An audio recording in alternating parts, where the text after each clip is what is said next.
What's up, everybody? This is Luke from South Beach Sports, and today I'm going to recap the Miami Heat's 110-104 victory over the Los Angeles Lakers. I'm going to read off some of the game stats and top performers and just give my thoughts and opinions on today's win. And we're also going to talk about the Victor Oladipo injury, as that is probably the biggest story to come out of this game. So the Lakers were led today by Kentavious Caldwell-Pope, who finished the game with 28 points on 11 for 20 shooting and an efficient 6 for 11 from the three-point line. The Lakers were also led by Drummond, who finished the game with 15 points and 12 rebounds, along with Dennis Schroeder, who finished the game with 10 points and 14 assists. The Miami Heat today were led by Jimmy Butler, who had 28 points, 7 rebounds, and 5 assists, to go along with another 3 steals. Victor Oladipo, who we'll get into more later, who had 18 points, 4 rebounds, 2 assists, along with another 3 steals. And Bam Adebayo, who had 13 points, 7 rebounds, and 4 assists.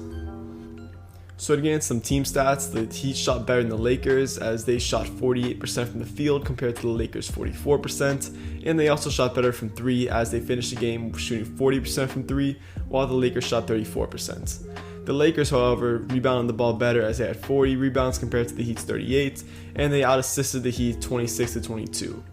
Both teams struggled with turnovers, as the Lakers had 22 turnovers, while the Heat were not far behind, as they finished the game with 20 turnovers. So to get into some of the top stories today, I was really focused on how Drummond would face off against Bam Adebayo. That's been one of the major stories over the past week in the addition of Drummond, and I thought he actually played pretty well. I mean, again, he finished the game with 15 points, 12 rebounds, and he also shot the ball pretty well, shooting 5 for 9, while also shooting a very respectable 5 for 6 from the free throw line.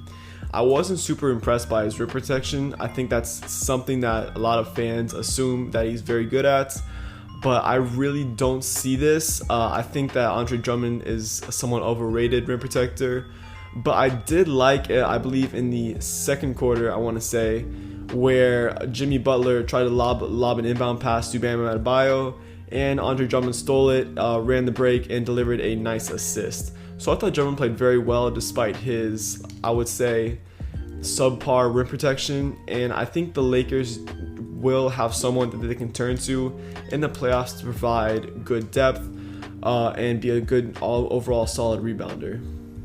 So one thing that I noticed is that the Heat badly need a Dwayne Dedmon type presence, which we could see later this week. I'm not sure when he's going to make his debut, but I expect it to be soon.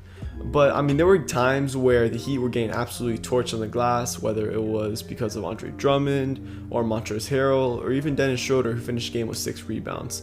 So the Heat badly need a Dwayne Dedmon type player, and I'm really excited to see what Dedmon will bring to the Heat when he joins.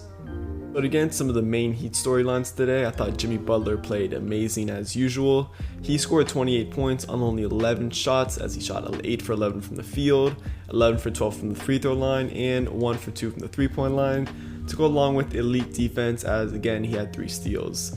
I thought Tyler Hero's presence was very needed today, as he knocked down 4 key threes, and Duncan Robinson hit a clutch 4-point play to really extend the lead in the fourth quarter.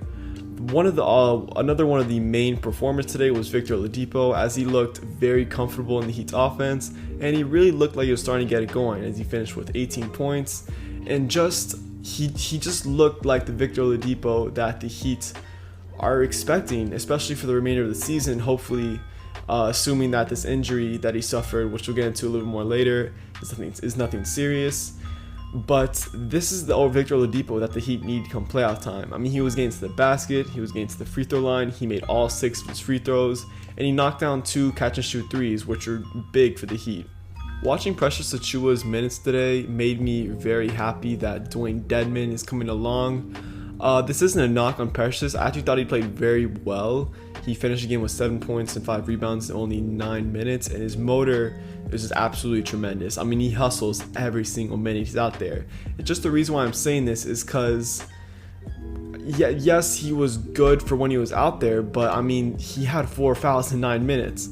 And I read some stats today on Twitter that he's had 11 fouls over the last 34 minutes, and you cannot have that from your consistent backup center. So I'm glad that it will appear that for the remainder of the season, Precious Achiuwa will take a lesser role and play spot minutes here or there, while a veteran presence such as Dedmon will take over the majority of his minutes and be a more consistent veteran option and possibly even help Precious along the way. So before getting into the main topic I want to cover, which is Victor Oladipo's injury, I thought I should just mention that Goran Dragic is starting to look very old. I'm not saying that we can't see bursts such as that we saw just 2 to 3 weeks ago against the Bulls, but those bursts are looking lesser and less likely. I think the Heat really need to monitor and lessen his minutes, especially for this last month of the regular season, and consider giving Kendrick Nunn a majority of his minutes in order to really rest Dragic for the playoffs, because right now he just does not look that same player. He looks sluggish, and he doesn't have any explosiveness.